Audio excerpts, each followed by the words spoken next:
Student, uh, this is my first video for class 9th of chapter 1, which is matter in our surrounding.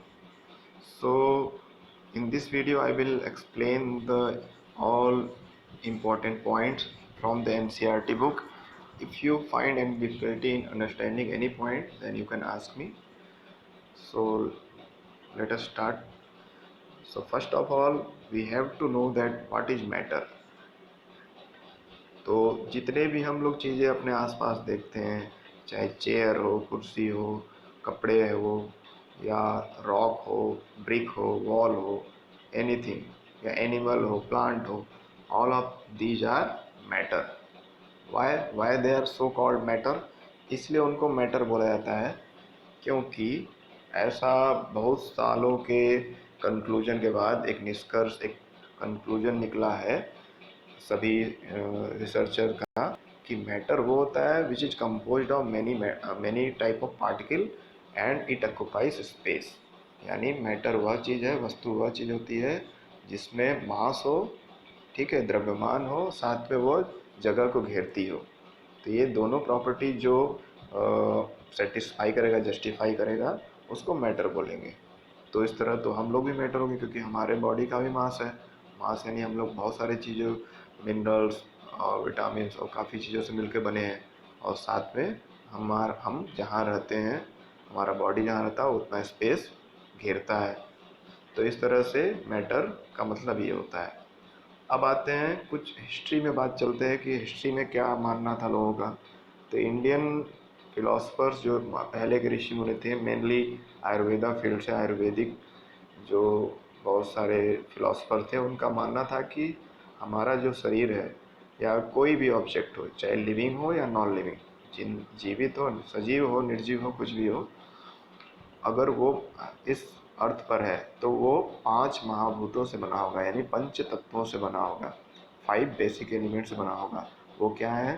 पृथ्वी, जल, आकाश, वायु, अग्नि, यानी fire, water, अर्थ, sky, air. ये 5 जो basic element है, इन्हीं से मिलकर कोई भी मैटर इस अर्थ पे बना हुआ है.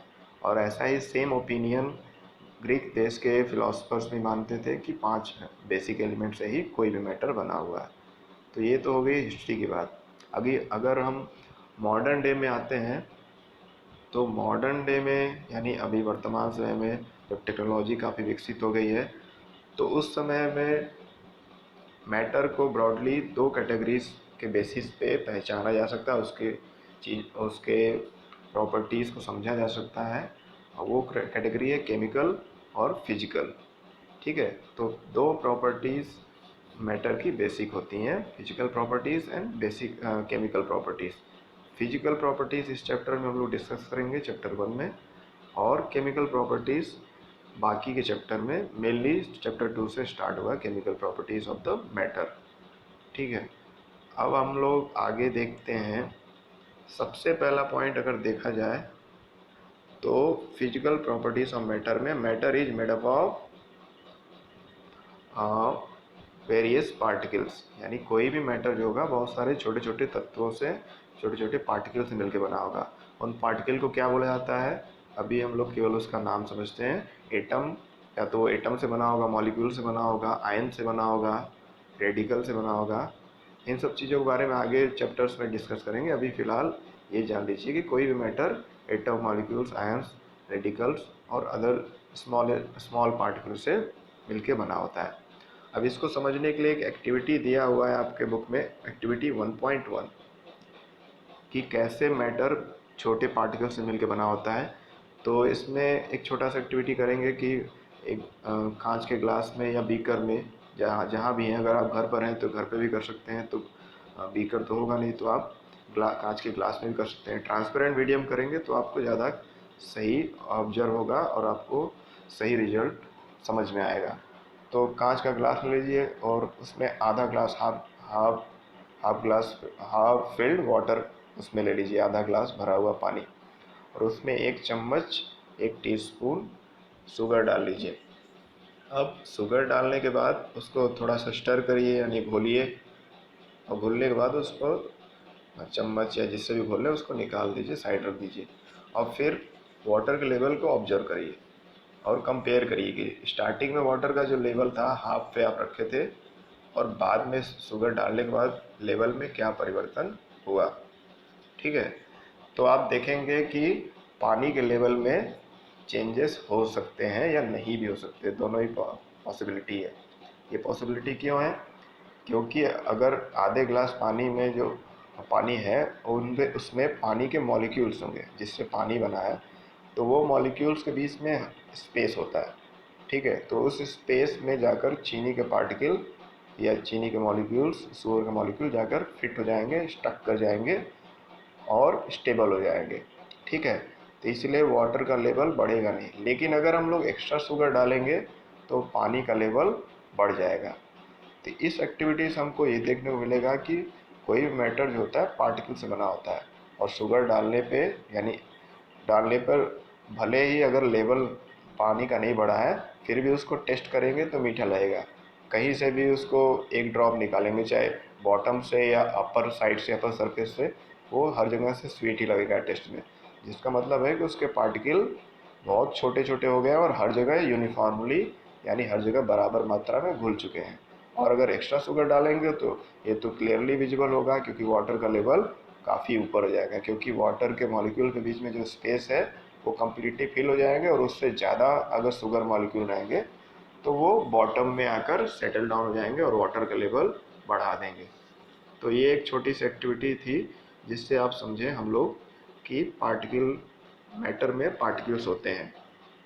अब हम लोग समझेंगे दूसरा point, how small these particles are. अब ये जो पार्टिकल्स हैं किसी भी मैटर में, ये तो हम लोग समझ गए कि पार्टिकल से बना होता है और ये बहुत छोटे छोटे हो जाते हैं। ये छोटे कैसे होते हैं, क्या होते हैं, इसको हम लोग समझेंगे नेक्स्ट पेज पे दिया हुआ एक्टिविटी। कि आप इसमें तो बुक में दिया है पोटेशियम परमैंगनेट, जिसको रेड टैबलेट भी बोलते हैं, लाल दवा। ये कॉमनली अवेलेबल होता है केमिकल लेबोरेटरीज में। पोटेशियम परमैंगनेट पाउडरी फॉर्म होता है, क्रिस्टल के फॉर्म में चमकीला। तो उसको थोड़ा सा ही डालेंगे उसका क्रिस्टल तो तुरंत वो डार्क पिंक, पिंक का थोड़ा सा डार्क वर्जन कलर बोल सकते हैं, वैसा कलर वो डेवलप कर जाता है। तो एक ग्लास लीजिए कांच का, कई ग्लास ले लीजिए, 4-5 ग्लास, एक ही साइज के, एक ही कैपेसिटी के या एक ही वॉल्यूम वाले ले सकते हैं। तो फिर एक में एक ग्लास पूरा लगभग थोड़ा छोड़कर पानी भरा रहे और उसमें थोड़ा क्रिस्टल डालिए पोटेशियम परमैंगनेट का, तो वो पिंक कलर का हो जाएगा। फिर उसमें से 1 चम्मच पानी निकालिए, 1 चम्मच, 1 टीस्पून जो कलर वाटर है, और उसको अगले ग्लास में जो पानी उसमें सादा भरा हुआ है उसमें डालिए, तो उसमें देखेंगे हल्का पिंक हो गया। फिर उस हल्के पिंक वाले में से 1 चम्मच पानी निकालिए और अगले सादे पानी वाले ग्लास में डालिए, उसमें और लाइट कलर हो जाएगा। इस तरह से आप कंटिन्यूसली कई सारे ग्लास में उस 1 बाय 1 एक्सचेंज करते रहेंगे इस कलर सोल्यूशन को, तो आप पाएंगे कि जो पिंक कलर है वो फेंट होते जा रहा है, हल्का होते जा रहा है, लेकिन वो इनविजिबल नहीं हो जाएगा। वो थोड़ा सा उसका पिंकिश पिंक, जो पिंकिश कलर वर्जन है वो हमको दिखता ही रहेगा। तो इससे हम लोग को क्लियर होता है कि पार्टिकल बहुत छोटे होते हैं, क्योंकि हम लोग एक मेन सोल्यूशन से थोड़ा सा मात्रा ले रहे हैं और उसके थोड़े मात्रा को और डाइल्यूट करते जा रहे हैं और उसमें पानी एक्स्ट्रा मिलाते जा रहे हैं, फिर भी उसका कलर शो कर रहा है कई सारे स्टेप्स करने के बाद भी, जो क्लियर करता है कि पार्टिकल मैटर के जो पार्टिकल है बहुत बहुत ही छोटे होते हैं, विच वी कांट इमेजिन, जो हम लोग इमेजिन भी नहीं कर पाएंगे, उतने छोटे होते हैं। तो इस एक्टिविटी से हमको ये समझ में आ गया कि पार्टिकल बहुत ही छोटे होते हैं। अब लेकिन सभी के घर पे तो ये अवेलेबल होगा नहीं पोटेशियम परमैंगनेट, क्योंकि लैब में पाया जाता है। तो इसकी जगह पे आप कुछ और भी कर सकते हैं, जैसे कि डेटॉल, डेटॉल सोप है या डेटॉल हैंड वॉश जो होता है उसका, या फिर डेटॉल जो आता है जो घाव पे लगाने के लिए यूज किया जाता है वो ज़्यादा बेटर है। तो उसको 1 या 2 ड्रॉप 1 गिलास पानी में डालिए तो वो घुल जाएगा। फिर उसको अगले सादे ग्लास वाले में उसमें ऐसे 1 ड्रॉप निकाल के डालिए इस तरह से इसको भी कंटिन्यू करिए, तो क्या होगा कि ये कंटिन्यू करते जाएंगे, फिर भी काफ़ी ग्लास में ट्रांसफ़र करने के बाद भी और एक्स्ट्रा वाटर डालने के बाद, डाइल्यूट करने के बाद भी उसमें से डेटॉल की स्मेल आएगी। यानी डेटॉल जिन भी केमिकल से मिलकर बना है उसके पार्टिकल उसमें हाईली डाइल्यूटेड, यानी जिसमें बहुत ज़्यादा पानी मिल गया है तब भी मौजूद है, जो क्लियर हो रहा है उसको स्मेल करने से। तो ये भी एक सिमिलर एक्टिविटी है जो घर पे हम लोग कर सकते हैं, जिससे पता चलता है कि मैटर के पार्टिकल बहुत ही छोटे होते हैं साइज। अब हम लोग सेकेंड फिजिकल प्रॉपर्टी समझेंगे, जो कि यहाँ दिया हुआ है। ये दिया हुआ है, particles of matter have space between them. जो मैटर के पार्टिकल हैं उनके बीच में स्पेस होता है, जगह होती है। जैसा कि मैंने पहले एक्टिविटी में समझाया था, उसको हम लोग और क्लियरली समझेंगे। तो कोई भी मैटर होता है उनके बीच में स्पेस होता है। अब वो स्पेस कैसे समझेंगे, उसके लिए कुछ एक्टिविटी है। पहले ये जानते हैं उसको बोलते क्या है। चूँकि मैटर पार्टिकल से बना होता है और पार्टिकल मोस्टली मॉलिक्यूल्स ही होते हैं, या फिर एटम या आयंस भी हो सकते हैं, तो मोस्टली मॉलिक्यूल ही बोला जाता है, इसलिए उन स्पेसेस को इंटरमॉलिक्यूलर स्पेस बोलते हैं। यानी मॉलिक्यूल्स के बीच में जो स्पेस है जिससे पार्टिकल बना, उन स्पेसेस को इंटरमॉलिक्यूलर स्पेस बोलते हैं। अब कुछ एक्टिविटी हम लोग करेंगे जिससे हम लोग को ये क्लियर, जैसा कि एक्टिविटी पहले ही हम लोग समझे थे कि पोटेशियम परमैंगनेट या नींबू डाल सकते हैं पानी में और उसको रिपीट डाइल्यूशन करेंगे, यानी बार बार एक एक मेन सोल्यूशन बनाएंगे, फिर उसमें से थोड़ा सा लेके उसमें ढेर सारा पानी, एक गिलास डालेंगे, एक गिलास पानी में उसका एक चम्मच डालेंगे, फिर ऐसे कंटिन्यू करेंगे। तो ये बार बार डाइल्यूट करने से, ज़्यादा वाटर मिलाने से क्या हो रहा है, जो मेन हमारा मैटर था, जो जूस था, ऑरेंज जूस या लेमन जूस या पोटेशियम परमैंगनेट या डेटॉल लिक्विड, ये इनके पार्टिकल दूर दूर मिक्स हो जा रहे हैं, और लेकिन जितना भी डाइल्यूट कर रहे हैं वो पूरी तरह से पूरे सोल्यूशन मिक्स हो जा रहे हैं। यानी एक तो पार्टिकल उसके छोटे हैं और एक तो उनके बीच में स्पेस ज़्यादा है, या वाटर उनको स्पेस दे रहा है, इसलिए वो हर जगह मिक्स हो जा रहे हैं। तो इसीलिए ये इंडिकेट करता है कि मैटर के पार्टिकल्स के बीच में स्पेस होता है, which is known as intermolecular space. Now the third point is, particle of matter are continuously moving. Matter के पार्टिकल जो होते हैं लगातार मूव करते रहते हैं, और इसी को बोलते हैं kinetic motion of the particle. अब इसके लिए थोड़ा हम लोग समझे तो, कि सबसे पहले थोड़ा सा पीछे चलते हैं। Particle of matter have space between them. Matter जो पार्टिकल्स हैं मैटर में, उनके बीच में स्पेस होता है। अगर हम लोग तीन स्टेट्स में जाएं, तो सॉलिड, लिक्विड, गैस, उनके बीच में स्पेस ज़्यादा या कम होता है। ये सब हम लोग अभी आगे आने वाले टॉपिक में समझेंगे कि उन ये तीनों स्टेट्स ऑफ मैटर है, इनमें कैसे क्या डिफरेंस होता है। हाँ, तो हम लोग समझ रहे थे particle of matter are continuously moving. तो किसी भी स्टेट ऑफ मैटर के पार्टिकल हमेशा मूव करते रहते हैं कंटिन्यूसली। कुछ कोई स्टेट है जिसमें मूवमेंट बहुत ही स्लो या ना के बराबर नेग्लिजिबल होता है, और किसी स्टेट ऑफ मैटर में मूवमेंट लगातार होता है। इसको बोलते हैं kinetic movement of the particle. Kinetics का मतलब होता है motion, energy possessed by the particle because of its motion. तो कोई भी पार्टिकल जब मूव कर रहा है तो उसके मूवमेंट से जो एनर्जी प्रोड्यूस हो रही है उसको काइनेटिक्स बोलते हैं। तो काइनेटिक एनर्जी इन पार्टिकल में होता है, और उसी एनर्जी से ये मूव करते रहते हैं लगातार। अब हम लोग सब, आपके बुक में बहुत सारी एक्टिविटी दी है, एक्टिविटी 1.3, 1.4, 1.5, ये तीनों में ही अलग अलग मटेरियल्स लिए जा रहे हैं, जिसके हेल्प से आपको समझाया जाएगा कि किस तरह से particle of matter are continuously moving, किस तरह से लगातार वो मूव करते रहते हैं। जैसे पहले में दिया हुआ है कि आप अपने घर में कोई इंसेंस स्टिक जलाइए, यानी अगरबत्ती जलाइए जो खुशबू देती है। पूजा करने में लोग अपने घर में जलाते हैं, या रूम फ्रेशनर वगैरह भी छिड़काव करते हैं। तो इंसेंस स्टिक जलाइए रूम के एक कॉर्नर में। तो आप रूम के दूसरे कॉर्नर में या रूम से बाहर दूसरे बगल वाले रूम में भी उसकी स्मेल को महसूस कर सकते हैं। तो ऐसा क्यों होता है? क्योंकि उसके पार्टिकल मूव कर रहे हैं। ये एक सिंपल सा एक्टिविटी है जिससे आप समझ सकते हैं कि मैटर के पार्टिकल मूव करते रहते हैं लगातार।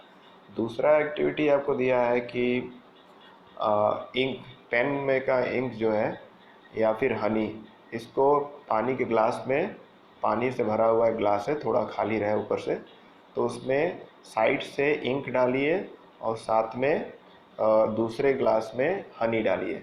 तो आप देखेंगे कि इंक जो है धीरे धीरे नीचे जाएगा और घुलते घुलते अल्टीमेटली काफ़ी देर बाद वो इंक पूरे ग्लास के पानी में मिक्स हो जाएगा और पूरा ग्लास का पानी ब्लू कलर का दिखने लगेगा।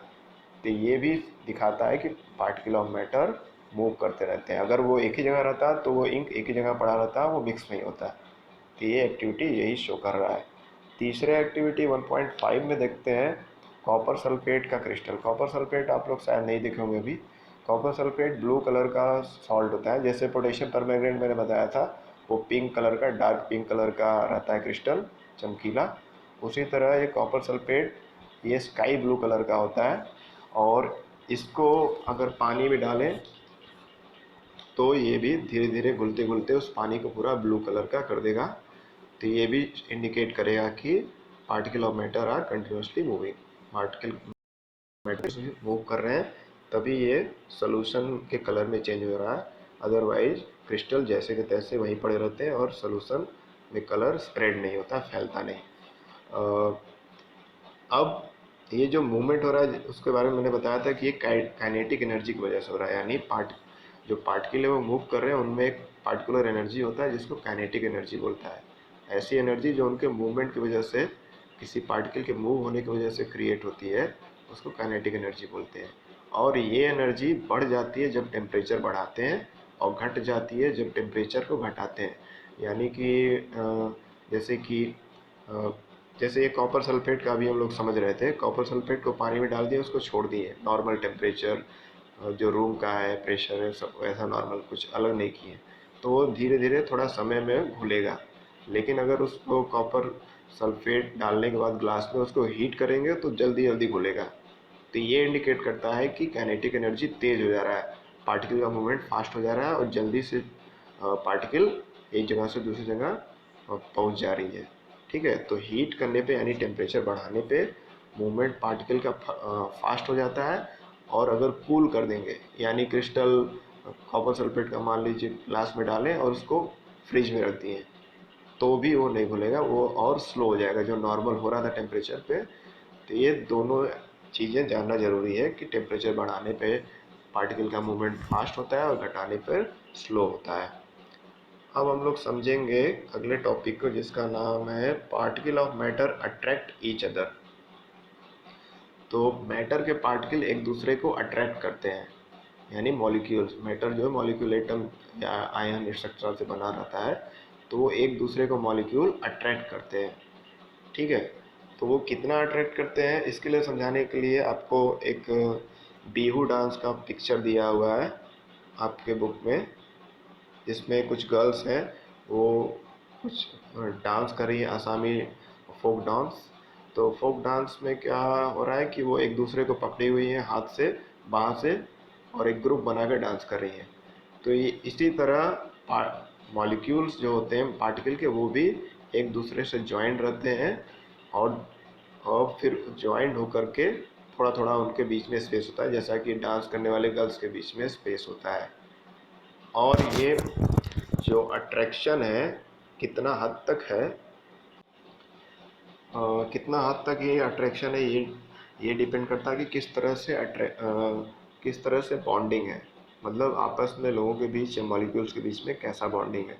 जैसे मान लीजिए गर्ल्स कुछ कंधे से कंधे पे हाथ रख के खड़ी हैं डांस के लिए, कुछ हाथ का पंजा पकड़ के, और कुछ केवल उंगलियों के टच करने से खड़ी हैं। तो अगर इस तरह का अरेंजमेंट है तो जो कंधे से कंधे रख कर के लड़कियां एक साथ है डांस कर रही हैं, उनका जो अटैचमेंट रहेगा ज़्यादा स्ट्रांग रहेगा, किससे कंपैरिजन में जो पंजे को पकड़ी हुई है। और उससे, और जो केवल उंगलियों को टच करके सर्कल बनाई है डांस करने के लिए, तो उनका अट्रैक्शन सबसे कम होगा, क्योंकि वो एनी टाइम हल्का सा भी कुछ फोर्स लगेगा तो वो अलग अलग हो जाएंगी, अगर हल्का सा भी डिस्टर्बेंस होगा। तो इसी तरह अलग अलग स्टेट ऑफ मैटर में पार्टिकल के बीच में अट्रैक्शन भी ज़्यादा कम होता है, जिसकी वजह से कोई मैटर स्ट्रॉन्ग होता है और जिसको तोड़ना बहुत मुश्किल होता है, और कोई मैटर बहुत ही वीक होता है जिसको तोड़ने या ब्रेक करने के लिए बहुत ही कम फोर्स लगाना पड़ता है। तो चलिए इसको समझने के लिए एक एक्टिविटी देखा जाए। ये यहाँ दिया हुआ है एक्टिविटी 1.7। तो 1.7 में दिया है कि आयरन नेल है, आयरन नेल यानी कि कील, और चौक, एक चौक दिया हुआ है, एक a piece of chalk and rubber band, ये तीन चीज़ें दी हैं। अब इसमें पूछ रहा है कि तीनों कह रहा है कि तीनों को हैमर करके, कट करके स्ट्रेच, मतलब किसी को हैमर करिए, किसी को कट करिए, किसी को स्ट्रेच करिए, और फिर बताइए कि किस में अट्रैक्शन आपको ज़्यादा लग रहा है पार्टिकल का। तो आयरन नेल जो है उसको कट करने में काफ़ी समय लगेगा, with the help of Shaw, आरी जो होती है उससे काटेंगे या कुछ ऐसे चीज़ से काटेंगे, शार्प चीज़ से, तो वो काफ़ी समय में कटेगा। उसके बाद दूसरा है चौक, चौक को काटेंगे या ब्रेक करेंगे, ईजिली मारेंगे तो वो टूट जाएगा। फिर तीसरा है रबर, उसको स्ट्रेच करेंगे तो काफ़ी देर तक वो स्ट्रेच होगा, उसके बाद वो ब्रेक हो जाएगा। तो इस तरह से ओवरऑल हम लोग पाएंगे कि जो मैटर के बीच में इन तीनों मैटर जो है इनके पार्टिकल के बीच में सबसे ज़्यादा अट्रैक्शन किस में है, आयरन नेल में है। उसके बाद किस में है, रबर बैंड में। और थर्ड पे किस पे आता है, चॉक पाउडर या चॉक का पीस जो है उस पर। तो इससे हम लोग को क्लियर हो रहा है कि जैसे मैटर के पार्टिकल के बीच में अट्रैक्शन होगा, ये पास में है दूर में है, जैसा बॉन्डिंग होगा वैसा ही उतना ही फोर्स लगाना पड़ेगा उनको ब्रेक करने के लिए। जो जितना आसानी से ब्रेक हो जाएगा या कट हो जाएगा मैटर, यानी उसमें पार्टिकल के बीच में स्पेस उतना ही ज़्यादा है। और जो जितना ज़्यादा एफर्ट हमारा लगाएगा और जल्दी ब्रेक नहीं होगा, कट नहीं होगा, यानी उसमें पार्टिकल के बीच में अट्रैक्शन बहुत ज़्यादा है, इसलिए हमको ज़्यादा फोर्स लगा के उसको काटने में मेहनत लग रही है। ठीक है। अब चैप्टर के बीच में कुछ क्वेश्चन भी दिए हुए हैं, जहाँ तक हम लोग अभी पढ़े हैं उसके बेसिस पे इसमें कुछ ऑप्शंस टाइप के दिए हैं। इसमें आपको चूज करना है कि कौन सा इनमें से कौन सा मैटर है, कौन सा नहीं है। तो हम लोग चैप्टर के स्टार्टिंग में ही समझे थे कि मैटर वो होना चाहिए, उसकी बेसिक रिक्वायरिंग क्राइटेरिया या एलिजिबिलिटी क्राइटेरिया क्या है कि उस वो मैटर से उसमें मास हो और वो स्पेस ऑक्युपाई करे। तो चेयर बिल्कुल है। और सॉरी कुछ प्रॉब्लम आ गया था वीडियो रिकॉर्डिंग में। हाँ, तो पहला क्वेश्चन जो है कि इनमें से कौन सी चीज़ें, which of the following are matter, कौन सा मैटर है कौन सा मैटर नहीं है। जैसे दिया है चेयर, यस, तो ये है क्योंकि ये पार्टिकल से बन के बना है बहुत सारे, और साथ में स्पेस ऑक्युपाई कर रहा है। एयर भी है, एयर भी स्पेस ऑक्युपाई करता है, उसमें बहुत सारे पार्टिकल्स होते हैं, बहुत सारे कंपोनेंट होते हैं गैसियस। लव, लव यानी प्यार, ये तो एक वर्ड है, फीलिंग वाला वर्ड है, जिसमें ना मास है ना ही वो स्पेस ऑक्युपाई करता है। ये तो एक एब्स्ट्रैक्ट थिंग है, यानी फैंटेसी है, एक भावनात्मक चीज़ है जिसका कोई एग्जिस्टेंस फिजिकली नहीं है, तो इसलिए ये नहीं होगा। स्मेल, स्मेल भी नहीं होगा, क्योंकि स्मेल हो भी सकता है, क्योंकि उसमें पार्टिकल होंगे, पार्टिकल है तभी हम लोग स्मेल कर पा रहे हैं, पार्टिकल मूव कर रहे हैं। फिर हेट, हेट यानी कि किसी से घृणा करना, ये नहीं है, क्योंकि ये भी एक एब्स्ट्रैक्ट वर्ड है, केवल फीलिंग है, इसमें ना मैटर है ना ये स्पेस ऑक्युपाई करता है।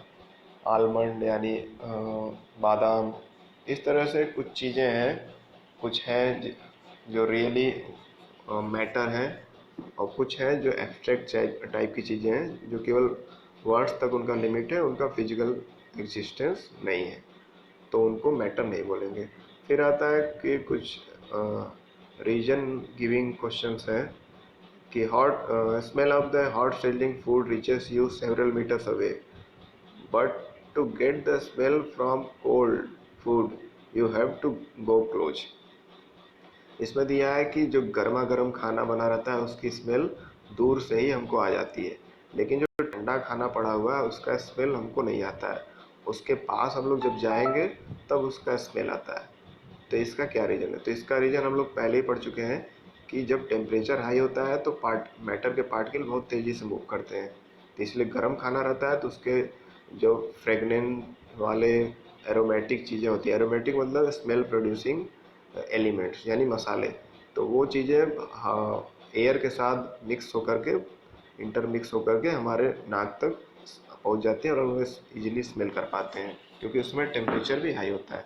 लेकिन in the case of cold food यानी कि जब वो गर्म नहीं है तो उसके पार्टिकल मूव नहीं कर पाएंगे एयर के साथ, टेम्परेचर डाउन है, उनका काइनेटिक मोशन स्लो है या बहुत ही कम है। और उस समय हमको क्या करना पड़ेगा, हम लोग खाने के पास जाएंगे और उसके काफ़ी क्लोज जाकर स्मेल करेंगे तब हमको उसका स्मेल आएगा। तो ये इस तरह के कुछ रिवीजन के क्वेश्चन बीच बीच में आपको दिए। अब हम लोग आते हैं अगले टॉपिक पे, जो है स्टेट ऑफ मैटर। यानी मैटर अभी तक हम लोग समझे थे कि एनीथिंग विच है मास एंड ऑक्यूपाई स्पेस, और कुछ प्रॉपर्टीज़ भी समझे थे कि मैटर की प्रॉपर्टीज़ होती हैं। अब मैटर के स्टेट यानी किस किस अवस्था में, किस किस रूप में हम लोग इस अर्थ पर उसको पाते हैं। तो मेनली 3 टाइप के होते हैं मैटर जो विजिबल हैं, जो हम लोग देख पाते हैं अपने नेकेड आई से। वो हैं सॉलिड, लिक्विड और गैस। उसके बाद आइए हम लोग थोड़ा सा एक एक की प्रॉपर्टी बारी बारी से देखते हैं। जैसे सबसे पहले सॉलिड स्टेट। सॉलिड स्टेट के पहले एग्जांपल देख लेते हैं, जैसे चेयर, कार, बाइसिकल और ब्रेक और bat, ball etcetera etcetera, pen, pencil, copy, ये सब सॉलिड स्टेट ऑफ मैटर है। अब सॉलिड की क्या प्रॉपर्टीज़ है? सॉलिड का प्रॉपर्टी ये है कि उसका वॉल्यूम फिक्स रहता है, यानी उसको एक पार्टिकुलर शेप जो दे दिया गया वो उतने ही शेप का स्पेस ऑक्यूपाई करेगा, एक ही शेप में रहेगा।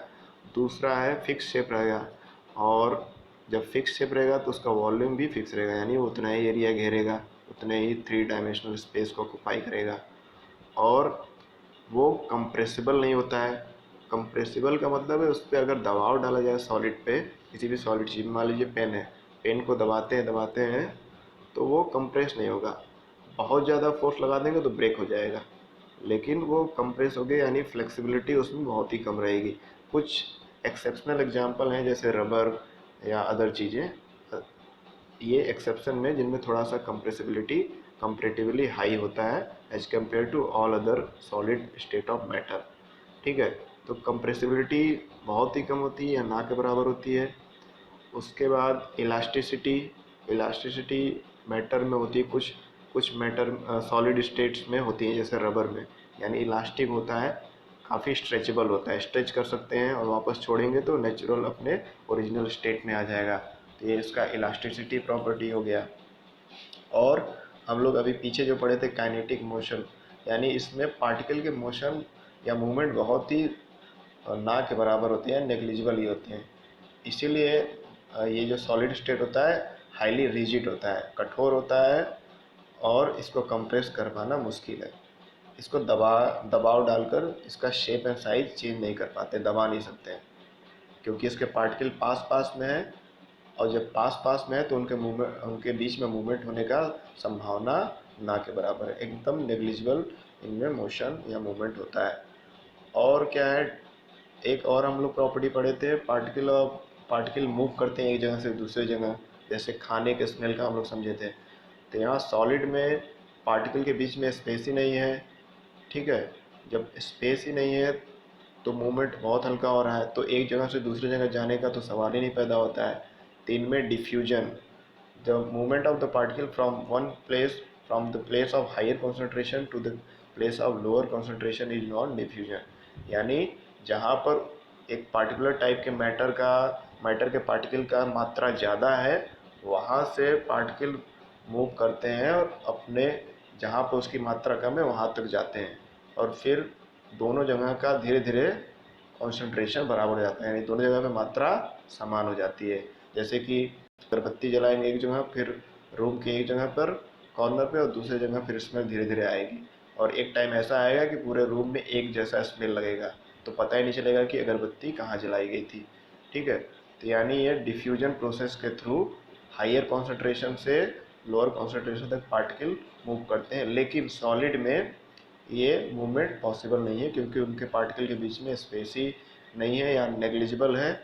तो डिफ्यूजन इज नेग्लिजिबल और does not exist in solid state. ठीक है, और स्ट्रेचिंग हम लोग पढ़ ही लिए कि रबर बैंड एक सॉलिड है और उसमें स्ट्रेचिंग प्रॉपर्टी होती है, जो थोड़ा सा एक्सेप्शनल केस है। और बहुत ज़्यादा फोर्स लगाएंगे तो सॉलिड ब्रेक हो सकता है, और इसके शेप एंड साइज़ चेंज करने में बहुत ज़्यादा फोर्स लगाना पड़ता है।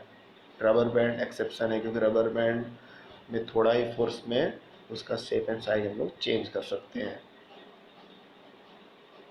और इसके पार्टिकल, जो भी पार्टिकल्स हैं, जैसे शुगर मान लीजिए ले लेते हैं, या हम लोग सॉल्ट, तो सॉल्ट या शुगर को अगर हम लोग बकेट में रख दें या ग्लास में रखें या किसी अदर बॉटल में रखें, तो क्या वो उसका शेप ले सकता है? नहीं। उसमें सॉल्ट के जो पार्टिकल्स हैं या इंडिविजुअल जो छोटे छोटे उसके मैटर्स हैं, पार्टिकल्स हैं, वो क्या करेंगे, वो पार्टिकल नहीं है एक्चुअली, एक एक जो छोटा क्रिस्टल वो रहता है वो कंप्लीट मैटर है शुगर का या सॉल्ट का। तो वो उस जिस कंटेनर में रखे जाते हैं उसका शेप नहीं लेते हैं। ठीक है, उनका शेप जैसे का तैसा ही रहता है, और उनके बीच में स्पेस होता है, जिसकी वजह से थोड़ा सा हम लोग देख सकते हैं कि शुगर को अगर किसी डब्बे में रखें, बॉक्स में रखें, तो कम्प्लीटली यूनिफॉर्मली भरा नहीं जा सकता, कुछ ना कुछ स्पेस रहता है, इसलिए उसको डब्बे को थोड़ा सा शेक करते हैं तो थोड़ा सा और स्पेस बन जाता है, क्योंकि हमेशा उसके मैटर के बीच में स्पेस, उसके पार्टिकल या उसके मैटर्स के बीच में स्पेस रहता है, इसलिए। और अगर देखा जाए तो कहीं कहीं पे आपको लगेगा कि सॉलिड में तो स्पेस होता है, जैसे कि स्पंज, स्पंज जो होता है, जैसे गाड़ियों की सीट जो बने होते हैं स्पंज से बने होते हैं, या फिर जो आपका सोफ़ा होता है जिस पे आप बैठते हैं, या चेयर, या आजकल बेडशीट जो आती है मोटी फोम वाली, स्पंज जिसमें लगा रहता है, तो स्पंज तो एक तरह का सॉलिड है, तो वो तो कंप्रेस हो सकता है। तो उसमें कंप्रेस एक्चुअली वो सॉलिड फॉर्म नहीं होता है, स्पंज में बहुत सारे स्पेस होते हैं, होल्स होते हैं, जिसमें एयर जाके जगह बना लेता है, वहाँ रहता है एयर। तो जब हम लोग उसको दबाते हैं या उस पर बैठते हैं तो उसके अंदर से एयर निकलता है, तो तब वो कंप्रेस होता है। ओवरऑल जो स्पंज है मेन, वो कंप्रेस नहीं होता है, जो स्पेस एयर लिया था वो रिलीज होता है, एयर निकलता है उन होल से, तो वो कंप्रेस होता है। तो इस तरह के कुछ प्रॉपर्टीज़ और एग्जांपल्स थे। अब हम लोग आते हैं लिक्विड स्टेट पर। Liquid state, second state of matter, that is liquid state. Liquid के बहुत सारे एग्जांपल है, पानी हो गया, वाटर, मिल्क, हनी, और जूस, कोल्ड ड्रिंक एक्सेट्रा, जितने भी लिक्विड फॉर्म में पाए जाने वाले खाने पीने के पदार्थ हैं वो लिक्विड स्टेट के एग्जांपल हैं। ऑयल हो गया, घी हो गया, सेमी सॉलिड जैसा है घी, ऑयल कह सकते हैं, ज़्यादा बेटर रहेगा। तो ये सब लिक्विड स्टेट के एग्जांपल हैं। तो अब हम लोग इसके प्रॉपर्टीज़ को थोड़ा सा समझेंगे। इसके बाद हम लोग समझेंगे इसकी केमिकल प्रॉपर्टीज़, जिसमें कि सबसे पहला कॉमन आता है कि जिस भी कंटेनर में इसको रखते हैं लिक्विड्स को, वो उसका शेप ले लेता है। ठीक है, जैसे मान लीजिए 1 लीटर ऑयल लिए, उसको एक कंटेनर में रखें या किसी बड़े कटोरे में रखें, उसमें आ गया, कटोरे के शेप में पूरा फिल्ड हो गया। फिर उसी ऑयल को कटोरे से ट्रांसफ़र कर देंगे किसी बॉटल में, तो उस बॉटल का शेप का हो गया जहाँ तक उसमें आ जाए। तो इस तरह से ये जिस बर्तन में या वेसल में रखा जाता है लिक्विड, उसका शेप ले लेता है, हालांकि वॉल्यूम वही रहेगा। वॉल्यूम अगर 1 लीटर है तो कटोरे में रखें तब भी 1 लीटर है, इसमें रखेंगे तब भी 1 लीटर है, उसमें चेंज होगा लेकिन शेप में चेंज होगा। साथ में ये सॉलिड तो कंप्रेसिबल होता ही नहीं है, कुछ एक्सेप्शनल केस थे। लिक्विड काफ़ी कंप्रेसिबल होता है, उसको दबाव डालकर इस पर दबाव डाला जा सकता है, ये कंप्रेस किया जा सकता है, ठीक है। और उसके अलावा डिफ्यूजन, इसके पार्टिकल डिफ्यूज होते हैं, इसके पार्टिकल मूव करते हैं। जैसे सॉलिड था, रिजिड था, एकदम कठोर, उसके पार्टिकल फिक्स थे अपने पोजीशन पे और बहुत पास पास में थे। इसके पार्टिकल के बीच में स्पेस होता है, यानी इनके पार्टिकल का इंटरमॉलिक्यूलर स्पेस ज़्यादा होता है as compare to solid state, ठीक है। अब पार्टिकल के बीच में जब स्पेस होगा तो पार्टिकल ईजिली मूव कर सकते हैं इधर उधर, ठीक है।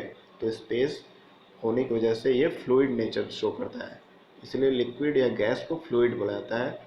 फ्लूइड मीन्स होता है टेंडेंसी टू फ्लो, यानी उनमें एबिलिटी होती है फ्लो करने की, यानी कहीं भी रहेंगे तो एक जगह से दूसरी जगह फ्लो कर जाएंगे क्योंकि उनके पार्टिकल के बीच में स्पेस है। तो ये डिफ्यूज कर सकते हैं, फ्लो कर सकते हैं, और ये सॉलिड की तरह रिजिड नहीं है। और इनमें बहुत सारे गैसेस डिफ्यूज होकर मिक्स हो जाते हैं। जैसे आप देखते होंगे या समझे होंगे कि पानी में ऑक्सीजन, कार्बन डाइऑक्साइड और अदर गैसेस डिजॉल्व हो जाती हैं, फिर वही उसी पानी में जो जीव जंतु रहते हैं नदियों तालाबों में, फिशेस और अदर प्लांट्स जो रहते हैं, एक्वेटिक प्लांट और एनिमल्स, वो उसी डिजॉल्व ऑक्सीजन को रेस्पिरेशन के थ्रू लेकर के जिंदा रहते हैं। तो यानी गैस जो है इसमें मिक्स हो जाता है लिक्विड में डिफ्यूजन प्रोसेस के थ्रू, और वही मेन रीजन है survival of the aquatic animals and plants. तो आप इसको उम्मीद है समझ रहे होंगे कि ये डिफ्यूजन होता है, डिफ्यूजन की वजह से गैसेस डिजॉल्व हो जाती हैं, मिक्स हो जाती हैं लिक्विड में। और डिफ्यूजन कहाँ से कहाँ होता है, सॉरी, हाँ, डिफ्यूजन हमेशा हायर कॉन्सेंट्रेशन से लोअर कॉन्सेंट्रेशन की तरफ होता है। तो गैसेस कहाँ ज़्यादा है, एटमॉस्फेयर में ऊपर, और कम कहाँ है, लिक्विड में। तो हायर से लोअर की तरफ आती हैं, मिक्स हो जाती हैं, और जिसकी वजह से एक्वेटिक एनिमल या एक्वेटिक लाइफ सर्वाइव कर पाती है। और डिफ्यूजन किस में ज़्यादा होगा, सॉलिड और लिक्विड में कंपेयर करें तो लिक्विड में ज़्यादा होगा, सॉलिड में तो ना के बराबर था। अब पार्टिकल मूवमेंट ये सब हो गया। अब आते हैं third state of matter, that is gaseous state of matter.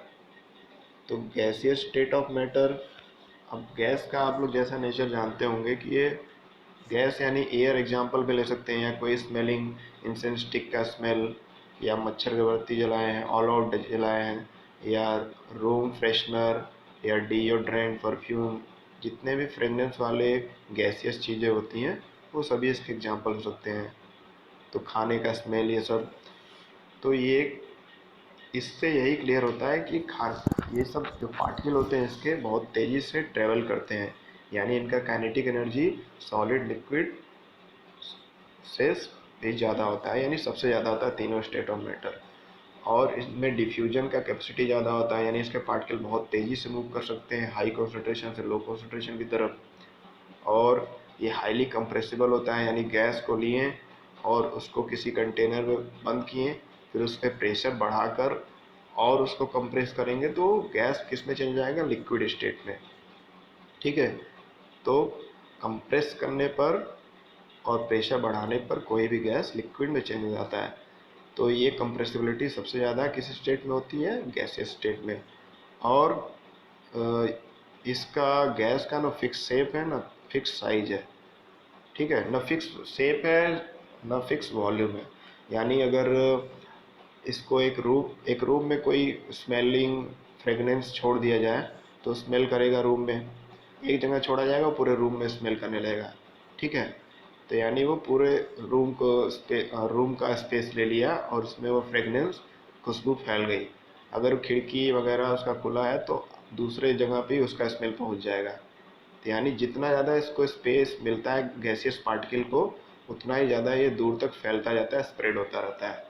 ऐसा इसलिए होता है क्योंकि इसमें इंटरमॉलिक्यूलर स्पेस जो होता है तीनों स्टेट ऑफ मैटर में सबसे ज़्यादा होता है, ठीक है। इनमें पार्टिकल के बीच में स्पेस बहुत ही ज़्यादा होता है, इसके पार्टिकल बहुत दूर दूर होते हैं और इजीली मूव करते हैं रैंडमली, रैंडम मूवमेंट होता है जिसको जिगजैग मोशन भी बोलते हैं, ठीक है। जिगजैग मोशन या ब्राउनियन मोशन भी बोलते हैं। रॉबर्ट जिनका आप नाम सुने ही होंगे। अब बायो के टेस्ट में आप क्वेश्चन आया था कि रॉबर्ट ब्राउन ने न्यूक्लियस को खोजा था और न्यूक्लियस का नेम दिया था, सेल में जो सेंट्रल पार्ट होता है। तो उन्होंने ही पॉलन ग्रेन्स, आप पिछले क्लास 7th 8th में पढ़े होंगे पॉलन ग्रेन्स, जो पॉलिनेशन होता है। तो पॉलन का मूवमेंट उन्होंने देखा था पानी में।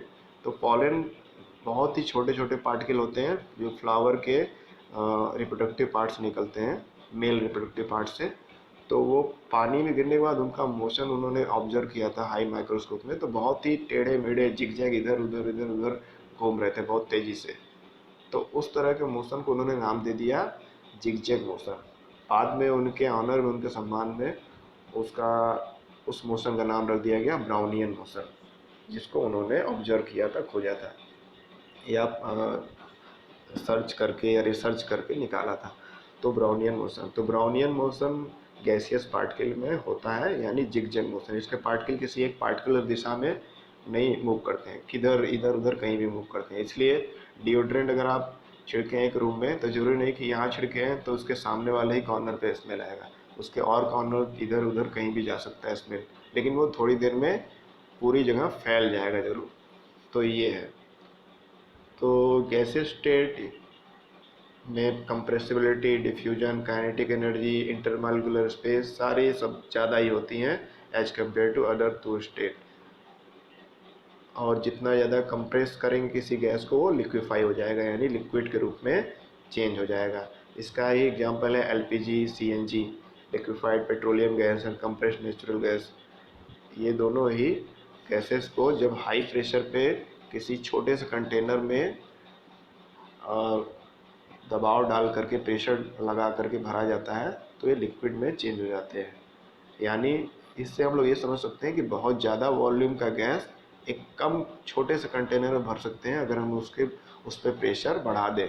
ठीक है। तो कम मतलब एक गैस जो है, एक रूम में जो पूरा गैस भरा हुआ है उसको कलेक्ट करके हम लोग एक छोटे से डब्बे में भर सकते हैं अगर प्रेशर उसमें हम लोग ज़्यादा अप्लाई कर दें तो लिक्विफाई होकर कम जगह में एडजस्ट हो जाएगा, भरा जाएगा। तो ये इसकी गैस की कुछ हाई कंप्रेसिबिलिटी प्रॉपर्टीज़ हैं जो इसको सबसे अलग करती हैं। आई होप ये चीज़ें आपको समझ में आ रही होंगी। एक और बहुत कॉमन पॉइंट जो है वो है डेंसिटी। डेंसिटी जिसको हिंदी में घनत्व बोलते हैं। Density is equal to mass upon volume, यानी कोई भी जो वस्तु है वो उसका कितना मास है और वो उतना मास कितने वॉल्यूम में है उसका प्रेजेंट, वो उसका डेंसिटी कहलाता है। या इसको सिंपल भाषा में अगर आप समझें तो डेंसिटी का मतलब होता है कौन सा चीज़ कितना हल्का है या कितना भारी है। जैसे कि मान लीजिए एक 2 kg का इतना बड़ा सा लोहे का कोई पीस है, हैवी सा, जैसे वेट होता है जो तराजू पे तौलने के लिए वेट होता है। तो 2 kg का एक है वेट, तो उसको पानी में डालेंगे तो वो फटाक से पानी में चला जाएगा और डूब जाएगा, क्योंकि वो 2 kg का जो वेट है वो कम स्पेस, कम वॉल्यूम ले रहा है, कम ही जगह पे वो वेट है। इसलिए कम वॉल्यूम अगर लेगा कोई चीज़ तो उसका डेंसिटी ज़्यादा रहेगा, तो वो बहुत भारी रहेगा। ठीक है। अगर वही 2 kg का वेट जो है उसको पीट कर, हैमर करके, मशीन के द्वारा फैला करके, मान लीजिए 5 फीट तक फैला जाए, 5 फीट नहीं, कह सकते हैं कि 4 मीटर तक फैला दिया जाए, तो एक पतला सा लोहे का वो दरवाज़ा, खिड़की टाइप का बन जाएगा, खिड़की नहीं, एक शीट बन जाएगा। ठीक है। तो यानी 2 kg का जो छोटा सा पीस था जो कम वॉल्यूम ले रहा था, कम जगह को ऑक्यूपाई कर रहा था, वो हैवी था, लेकिन उसी को अगर पीट पीट कर 2 मीटर या 2 फीट चौड़ा एक स्क्वायर शेप का या सर्कुलर शेप का आकार दे दिया जाए तो अब वही 2 kg का वेट जो है ज़्यादा वॉल्यूम ले रहा है। जब वो वेट उतना ही है, वॉल्यूम ज़्यादा ले रहा है, तो वो अब क्या हो गया, हल्का। और हल्का चीज़ रहेगा, पानी में डालेंगे तो वो डूबेगा नहीं, तैरेगा।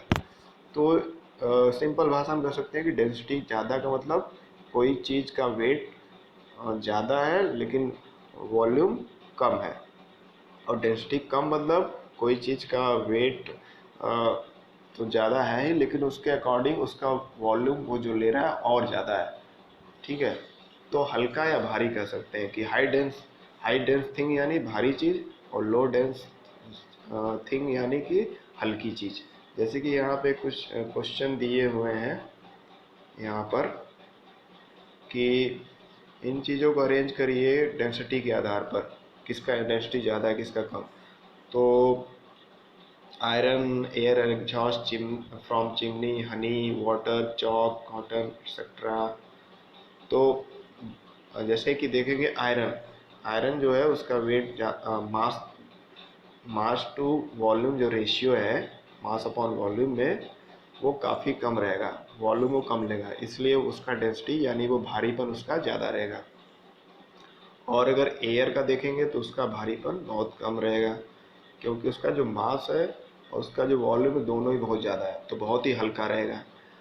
एग्जॉस्ट फ्रॉम चिमनी, चिमनी से जब उसको एयर से कंपेयर करें, एयर तो मान लीजिए क्लीन है और चिमनी से धुआं निकल रहा है, उसमें बहुत सारे पार्टिकल्स हैं, तो वो एयर में हैवीनेस आ जाएगा, यानी इसका डेंसिटी, चिमनी से जो धुआं निकल रहा है उसका डेंसिटी, उसका भारीपन ज़्यादा रहेगा एज कम्पेयर टू नॉर्मल और प्योर एयर।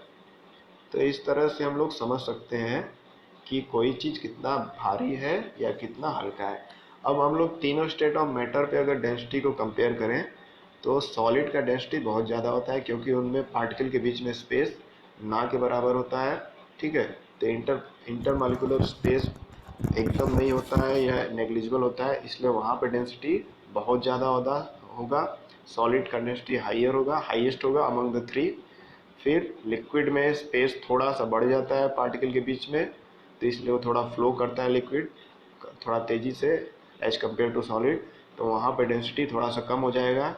क्यों? क्योंकि वहाँ स्पेस ज़्यादा ले रहा है, वॉल्यूम ज़्यादा ले रहा है। फिर गैस पे आएंगे, गैस के पार्टिकल और दूर दूर हो जाएंगे, उस पर ब्राउनियन मोशन होगा, पार्टिकल यहाँ तहाँ कहीं भी मूव करेंगे, तो यहाँ और ज़्यादा वॉल्यूम ले रहा है और ज़्यादा स्पेस ले रहा है, तो यहाँ पे डेंसिटी सबसे कम होगा। तो सॉलिड में सबसे ज़्यादा डेंसिटी, लिक्विड में उससे कम, और सबसे लीस्ट डेंसिटी होगा गैसेस का। तो आप लोग ये इजीली समझ चुके होंगे। तो फिलहाल आज के लिए इतना ही, अगला पार्ट 2 इसका मैं बाद में बनाता हूँ। फिलहाल इतना समझिए, और अगर कुछ आपको कन्फ्यूजन है तो मुझसे पूछ सकते हैं। Okay, till then bye bye, have a nice day.